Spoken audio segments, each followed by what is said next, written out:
Hello and welcome to the Union Pacific Railroad Geneva Subdivision.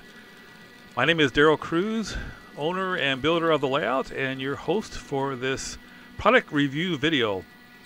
This is episode 23 of season 2019, and I will be reviewing the brand new Scale Trains C44-9W models. I was able to pick up a couple of the operator units. Scale Trains has two different levels. They have the operator units, which are lower level of detail, and then they have the rivet counter units, which have a higher level of detail and of course are more expensive. So here we have two of the operator units, and I'll be taking some time to do a review of these units on how they look and of course how they operate. Hey, here's the package that it came in. I ordered the two units from Scale Trains. Usually use either modeltrainstuff.com or Lombard Hobbies, but they were the same price pretty much everywhere. And Scale Trains had free shipping, so I went ahead and ordered it from Scale Trains. And they came in this box and were packed okay. Usually modeltrainstuff.com and Lombard Hobbies is a little bit more thorough in their packaging, but they still arrived safely and in perfect shape. First thing you'll notice is that the box that they come in is smaller for operators than it is for the rivet counters. They provided some information there. It's mostly about the model, not about the prototype.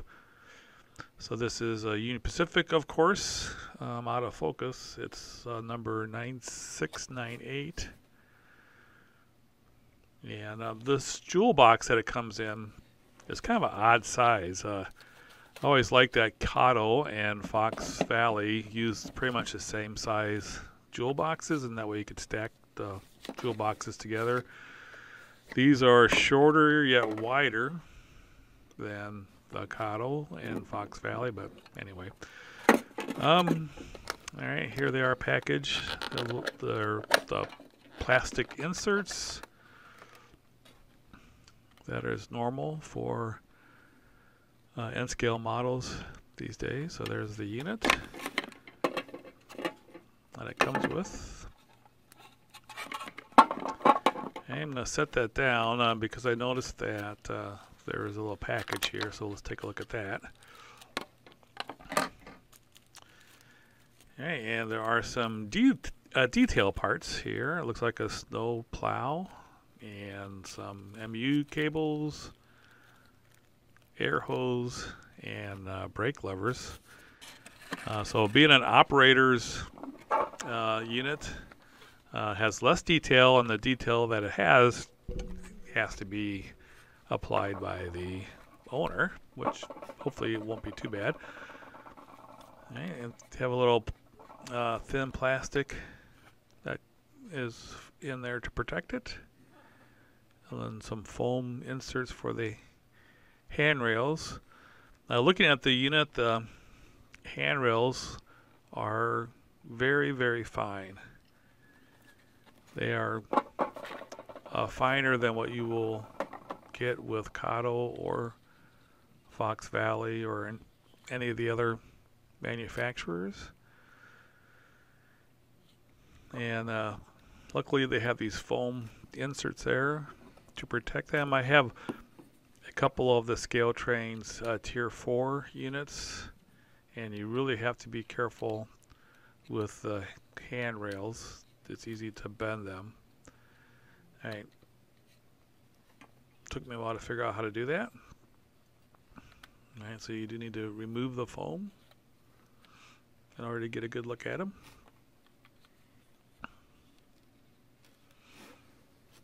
Alright, so upon first inspection, they look very crisp in detail. Looks like a nice paint job. You can see the missing details on the snowplow area. Go ahead and put that one on the track. Which one? Okay, we'll put it on this one. Okay, let's see what the other one looks like. Assume it'll be pretty much the same.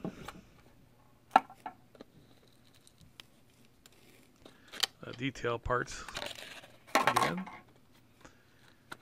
and then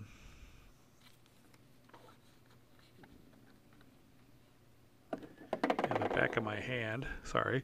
All right, so here's the other unit again with the foam inserts.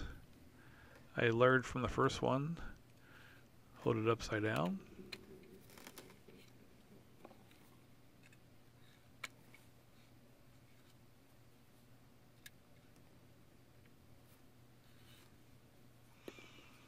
Alright, and this one looks like it's in good shape. No damage. Everything looks good.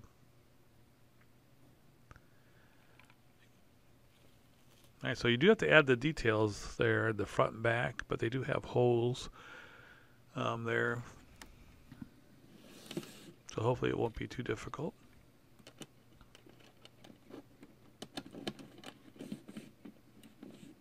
Alright, they're both on the layout.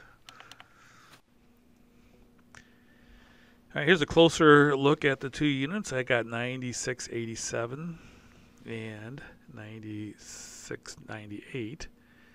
And you can see the details are very, very crisp. Good paint job. The paint is a little duller than what the Kato is usually, which is good. I never really like the shininess of it, so that's a little flatter paint. And here you can see the nose detail. One thing that's different from these from the rivet counter is the grab irons are molded in and not separate add-ons. Here you can see from the top. Now one thing that's missing is any extra decals for different things that you have along the sides, like safety or warning signs. There's some paint on the roof that sometimes they'll have. So only decals really are the Union Pacific, the numbers. I think there is a builder plate there. There you can compare it to rivet counter. This is a tier 4 rivet counter, and as you can see, you have a lot more of the little paint by the grab, where you grab a hold on those little silver boxes. One thing you notice also, it looks like the grills are molded in the operator one that I just got, whereas on the rivet counter it looked like it was the grills were separate parts. Right here you can tell the difference between the separate grab irons and the molded in grab irons. Personally, I like the molded in better. It's cool to see the separate grab irons and that, hey, I can see those details, but to be honest with you, they look a little oversized, not really to scale. So I personally like the molded on ones better. The rivet counters also has the windshield wipers, which are not there for the operator version. And then of course the snowplow and MU hoses and air brake hose is also missing. One thing that is better on this particular model is the chain that goes across in the front. It's much better, much finer detail on the C44s than on my rivet counter tier 4s. On this, you can't really see at this from this picture, but you can actually see through the links. And here you can see the lights on the two. As you can see, also I did add on the snowplows and MU cables and brake levers Was not too difficult. Did take some time, but was able to put those on without any problem.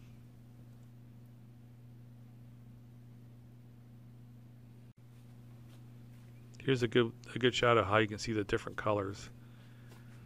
The C44 is much yellower, and then the Tier 4 is whiter. Again, that might be reflective of the newer model. The Tier 4 is like 2015, I think it's when they came out.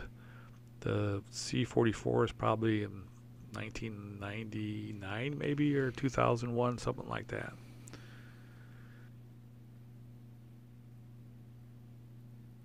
Alright, here you can see the back of the units.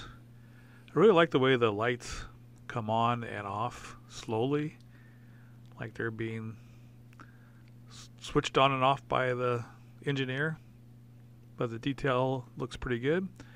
As you can see, I've added the detailing to the back also as well.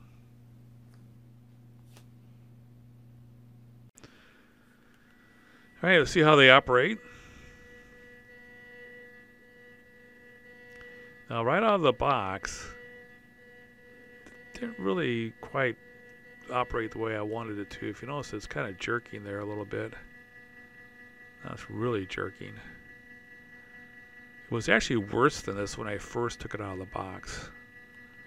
This is after using it a little bit, just not very smooth. Now, when you crank it up, it does smooth out a little bit.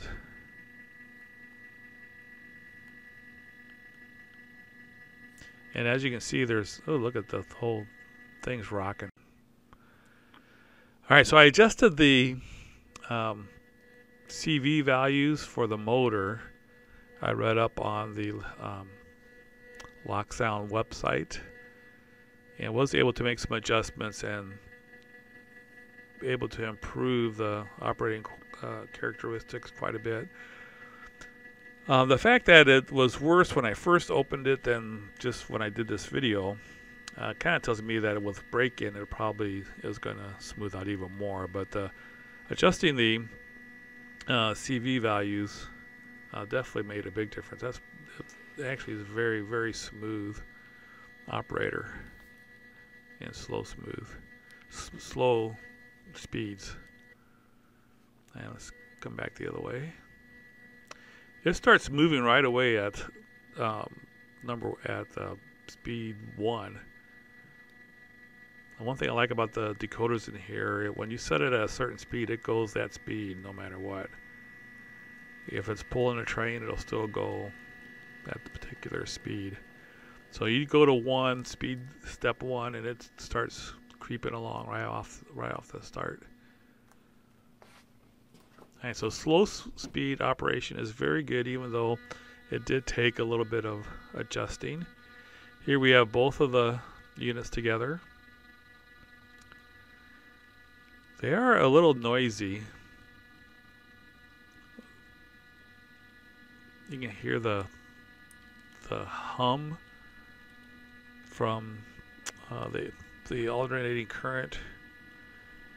A lot of decoders have, they adjust the frequency and so forth so that it kind of does away with that. I know Digitrax has a way of doing that. I didn't see anything on these ESU Locksound decoders. These are actually Lock Pilot decoders, by the way. And let's see if we can't go the other way. Let's pull a stack train here. Okay, notice at 1 it pulls the train. This is a 38 car train, 38 wells, and it's, you know, like I said, you put it at 1, it moves at 1 no matter what the load is. You put it at 2, it moves at 2, and so on. So here we're kind of cranking it up, and you definitely do get a response, consistent response as you move up the speed scale.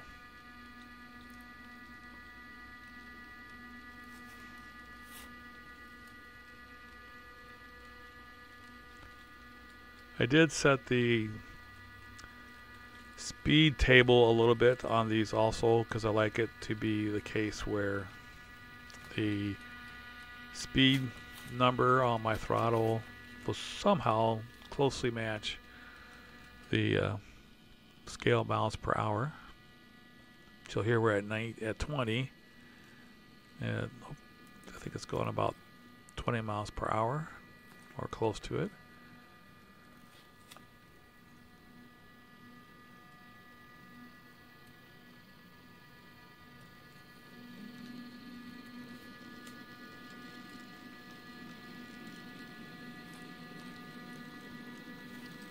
So they, as you can tell, they are kind of noisy. Personally, I don't really mind the noise. I don't find it objectionable at all, as long as it's a consistent noise and isn't a noise that makes it seem like it's not operating correctly.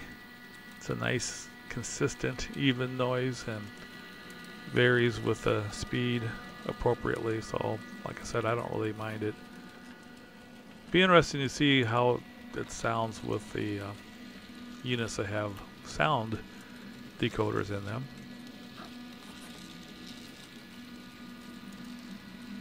But overall, these look pretty good. These cost $135. That's with DCC. You can get them for $99 if you don't get DCC. The rivet counter for DCC no sound is $175, so it's $40 more to get the rivet counter.